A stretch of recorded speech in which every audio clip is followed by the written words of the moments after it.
जय शिवराय मित्रांनो, आज आपण डी.वाय. पाटील टेक्निकल कॅम्पस तहसंदी कोल्हापूर या कॉलेजमध्ये जर तुम्हाला ॲडमिशन घ्यायचं असेल त्याची संपूर्ण माहिती याच कॉलेजचे ॲडमिशन हेड प्रोफेसर एम.एस. बिजली सर यांच्याकडून जाणून घेणार आहोत. नमस्कार सर. नमस्ते. आपल्या कॉलेजमध्ये सर कोणकोणत्या शिष्यवृत्त्या अवेलेबल आहेत त्या सांगा मला. प्रथमतः मी सांगू इच्छितो, आपलं कॉलेज हे ॲटोनॉमस आहे आणि नॅक ए ग्रेड मानांकन मिळवलेलं आहे. त्यामुळं गव्हर्नमेंटच्या सर्व शिष्यवृत्त्या आपल्या कॉलेजमध्ये अवेलेबल आहेत. जसं की ओपन कॅटेगरीचं जर स्टुडंट असेल तर त्याच्यासाठी EBC सवलत असते. त्याला निकष असतो 8 लाखाच्या आतला उत्पन्न दाखला. त्याच पद्धतीनं SC, ST, NT, SBC, VJ, त्याच पद्धतीने SE, BC, OBC, EWS साठी सुद्धा शिष्यवृत्ती उपलब्ध आहेत. तर याच्यासाठी येते 8 लाखाच्या आतला उत्पन्न दाखला आणि caste certificate, caste validity, non criminal दाखला ज्या त्या कास्टप्रमाणे आपल्याला हवे असतात, तरच आपल्याला इथे शिष्यवृत्ती मिळू शकते. मुलींसाठी आपल्या कॉलेजमध्ये शिक्षण मोफत आहे. हां, आपलं कॉलेज शिवाजी युनिव्हर्सिटी ॲफिलेटेड आहे. आणखी गव्हर्नमेंटचे सगळ्या नॉर्म्सप्रमाणे आपलं कॉलेज असल्यामुळं आपल्या कॉलेजमध्ये मुलींचं शिक्षण टोटली फ्री आहे. मुलींच्या ॲडमिशनसाठी आणि मोफत शिक्षणासाठी कोणकोणते डॉक्युमेंट्स लागतात? मुलींच्या ॲडमिशनसाठी जनरली मुलांना जे ॲडमिशनसाठी लागतात तेच डॉक्युमेंट लागतात. 10वीचं मार्कशीट, 12वीचं मार्कशीट, CET किंवा JEE दिलेली असेल तर त्या स्कोर कार्डची प्रिंट, नॅशनल डोमेसाईल, उत्पन्नाचा दाखला, शाळा सोडलेला दाखला, ही कागदपत्रं लागतात. त्याच्यामध्ये निकष हेच आहे, 8 लाखाच्या आतला उत्पन्न दाखला असणं गरजेचं आहे. 12वी नंतर जर BTech इंजिनिअरिंगला ॲडमिशन घ्यायचं असेल तर मार्काचा क्रायटेरिया काय? हां, हे सगळ्यात महत्त्वाचा विषय आहे. भरपूर पालक आणि विद्यार्थी यामध्ये कन्फ्यूज झालेले असतात. लक्षात घ्या की ओपन कॅटेगरीमध्ये जर असतील तर त्यांना फिजिक्स, केमिस्ट्री आणि मॅथ्समध्ये मिळून 134 मार्क लागतात, म्हणजे 45% मार्क असणं गरजेचं आहे. अगर जे फिजिक्स, केमिस्ट्री आणि मॅथ्समध्ये 134 मार्क्स होत नसतील तर त्यांनी बायोलॉजी ठेवलेलं असेल 12वीला, तर बायोलॉजीचे मार्क केमिस्ट्रीच्या ऐवजी टाकायचे, ॲड करून बघायचे, तर 134 क्रॉस होते का बघायचं.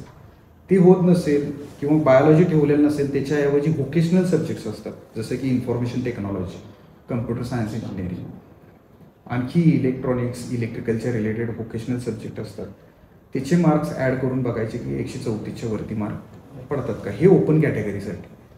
आता कास्टसाठी 119चा क्रायटेरिया, 40%चा क्रायटेरिया. तर कास्टमध्ये पण आहे ते असेल तर तुम्ही बघायचं की तुमचे 119च्या आतमध्ये जर होत असतील तर बायोलॉजी टाकून बघायचं. ते नसेल तर ते व्होकेशनल सब्जेक्टचे मार्क्स टाकून ॲड करून बघायचे. 119च्या वरती जर होत असतील तर आहे ते तुमचं क्वालिफिकेशन होते. ही पहिली आहे ते त्याच्यामध्ये पात्रता आहे.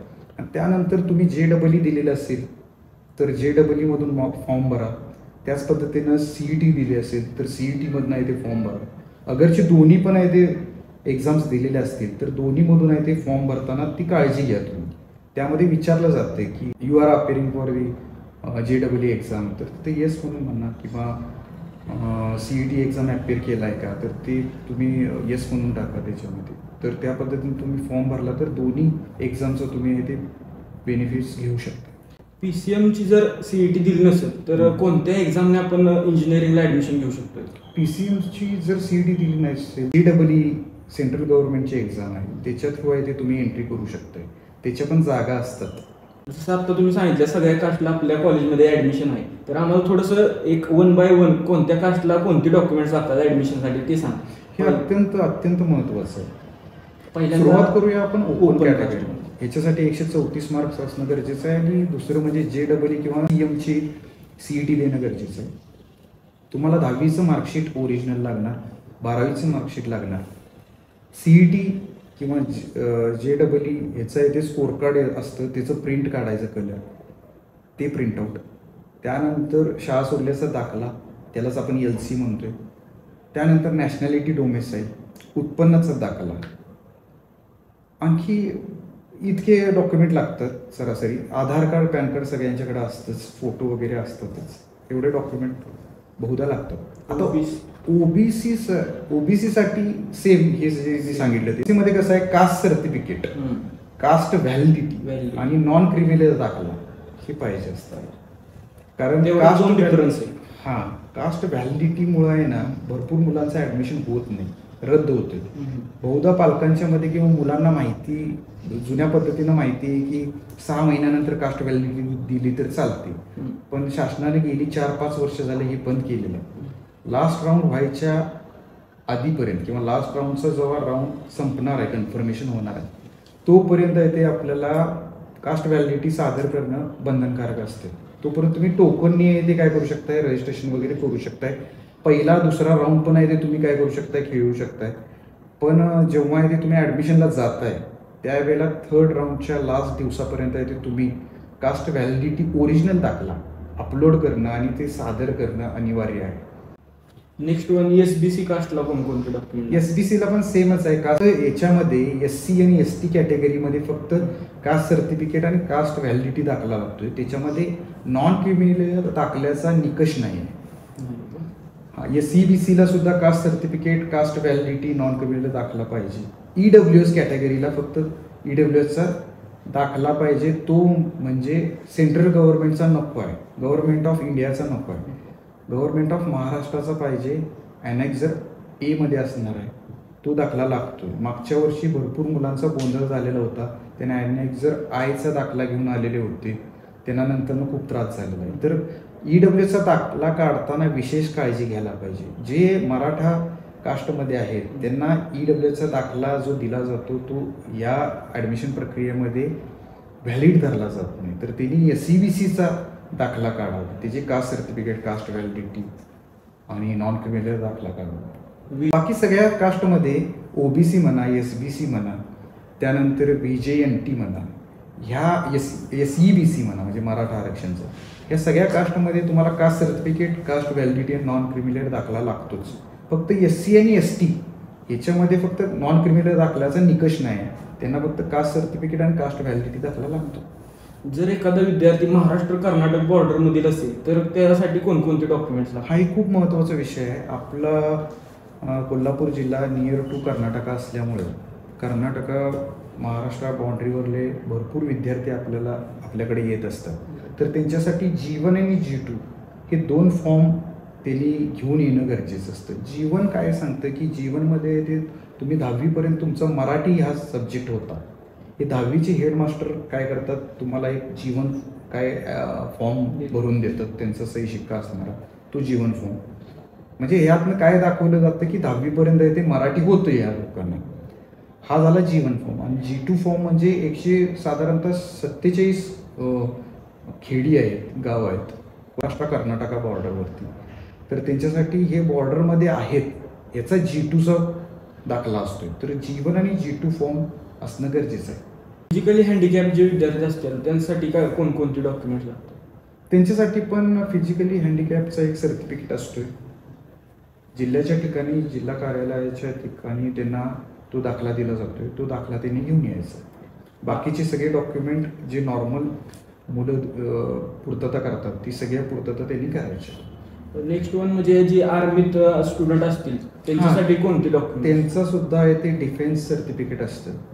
ते त्यांनी डिफेन्स सर्टिफिकेट आहे ते त्यांच्या वडिलांच्याकडनं घेऊन तो सादर करायचा, तो लावायचा. त्याचबरोबर वडिलांचा नॅशनल डोमेसाईल सर्टिफिकेट, मुलाचं पण नॅशनल डोमेसाईल सर्टिफिकेट असे डिफेन्ससाठी आहे ते कागदपत्र लागतात. नेक्स्ट म्हटलं तर TFWS म्हणजे काय थोडक्यात आम्हाला? TFWS म्हणजे ट्युशन फी व्ह्युअर स्कीम आहे. जसं की शासनाने काय केलं आहे, 60चा कोटा दिलेला आहे, 60 सीट्सचा कोटा दिलेला आहे एका ब्रांचला समजा.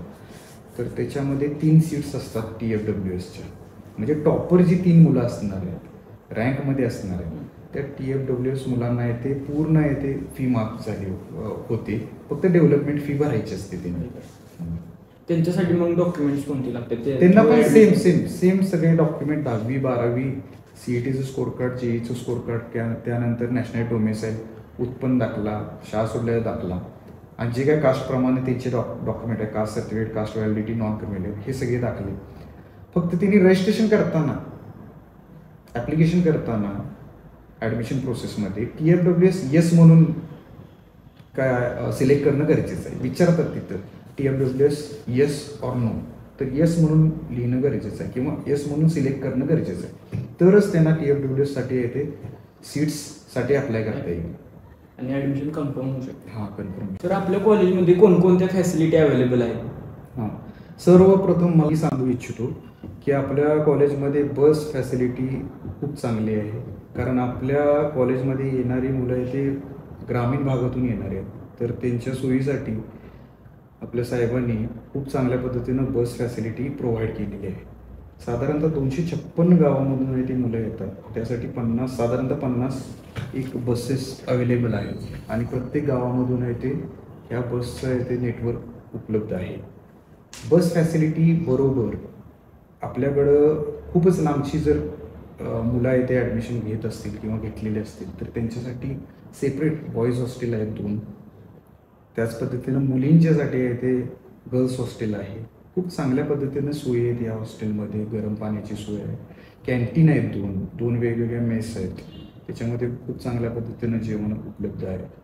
त्याच पद्धतीनं आहे ते मुलांना आहे ते नाश्ता वगैरे करण्यासाठी याच्यासाठी पण आहे ते त्या कॅन्टीनमध्ये खूप चांगले डिशेस अवेलेबल आहेत.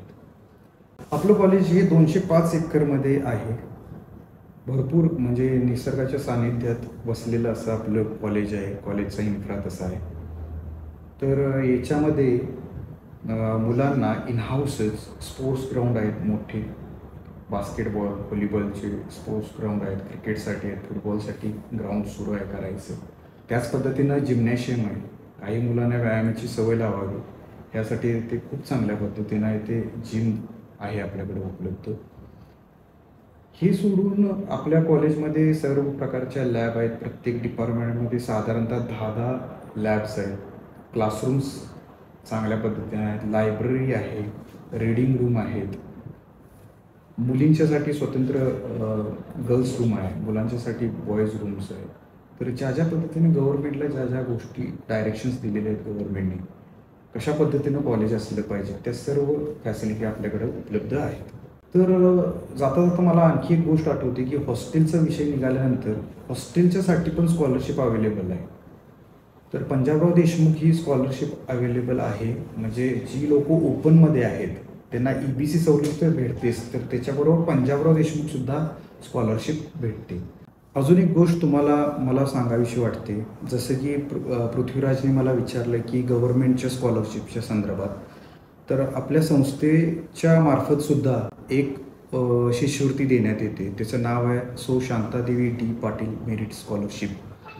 जी मुलं ॲक्च्युली साहेबांनी हे आपल्या ग्रामीण भाग आहे आणि भरपूर मुलांचा आहे ते आर्थिक प्रॉब्लेम असतो आहे. ह्या संदर्भात काही तर मदत व्हावी ह्या हेतुपुरस्सर त्यांनी ही Shantadevi D Patil merit scholarship सुरू केलेली आहे.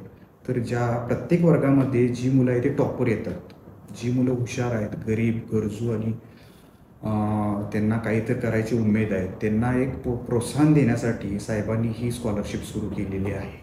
तर अजून आमच्या स्कॉलरशिप संदर्भात किंवा कॉलेज संदर्भात जाणून घेण्यासाठी तुम्ही अवश्य एक वेळ आमच्या कॉलेजला भेट द्या. ॲडमिशन सेलमध्ये मी असतो आहे. आमची ॲडमिशनची टीम आहे ती तुम्हाला पूर्ण मार्गदर्शन करेल आणि खरंच लवकरात लवकर आमच्या ॲडमिशन सेलला तुम्ही भेट द्यावी. कारण नंतर गेल्यानंतर लेट आल्यानंतर आहे ते तुम्ही आम्हाला प्रत्येक डॉक्युमेंट विचारत असताय आणि त्यावेळेला वेळ निघून गेलेली असते आणि सगळ्यांची धावपळ होते. तर ही धावपळ तुम्हाला करून घ्यायची नसेल तर लवकरात लवकर आमच्या ॲडमिशन सेलला येऊन भेट द्यावी. आमच्या संस्थेचे चेअरमॅन, व्हाईस चेअरमॅन, ट्रस्टी, त्याच पद्धतीने executive director doctor Gupta sir, त्याच पद्धतीनं आमच्या संस्थेचे डायरेक्टर माननीय SR पावसकर सर यांच्या थ्रू आहे ते मी आवाहन करू इच्छितो की तुम्ही एक वेळ अवश्य आमच्या संस्थेला, आमच्या इन्स्टिट्यूटला, आमच्या कॉलेजला आणि आमच्या ॲडमिशन सेलला भेट द्यावी. थँक्यू.